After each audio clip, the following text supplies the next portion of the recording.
সাহেব বিদেশটা আইছেন আপনার মনে করে বাচ্চা হইতেছে আমাদের কিন্তু দাওয়াত করে খাওয়াইতে হইব। এই কথা আমার কয়ে দাম লাগবো?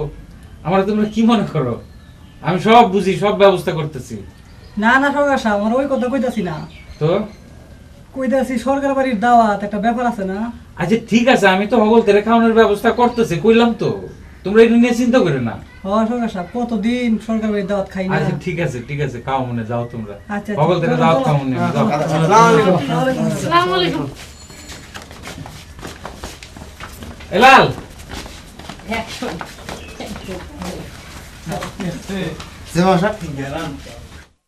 আমি গ্রামের হগল মানুষের দাওয়াত খাওয়ামো, তুই যত তাড়াতাড়ি পারস ব্যবস্থা কর। কিতা রে আগ কই রইছিস কি রে? আমি কিতা কিছু বুঝছস না তুই? গ্রামের হগল তেরে দাওয়াত খাইবেন?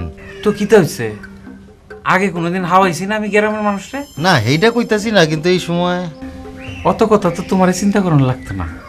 এই যে গ্রামের মানুষটি আইছিল দেখছো না, হেরারে আমি কথা দিয়ে লাইছি, আমি ঠিক করছি খাওয়ামো খাওয়ামো।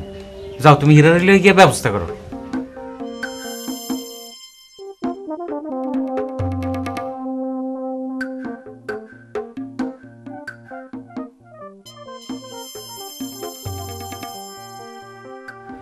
মামা আপনি কি তো বাইরে যাইতেছেন নি? হ্যাঁ একটু গ্রামের মানুষের লোকে দেখা করতাম আর কি, দাওয়াতের কথাটা মনে করে জান লাগতো না। কারণ আপনার লোকে তো আমার দরারই কথা ছিল। কস না কিতা কবি ক।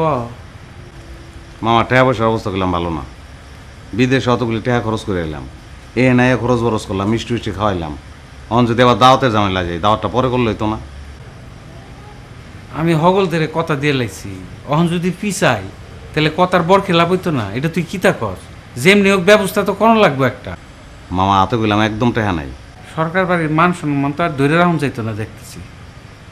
গ্রামের মানুষের দাওয়াত খাওয়ামু, সেইটা আর সরকার বাড়ির না, এই অবস্থা হয়েছে। ঠিক আছে, এখন আপনি যখন কইছেন তখন তো আর পুস্তা করণের নাই। আমার মনে হইলো যে আমার জানানোর দরকার, জানাইলাম।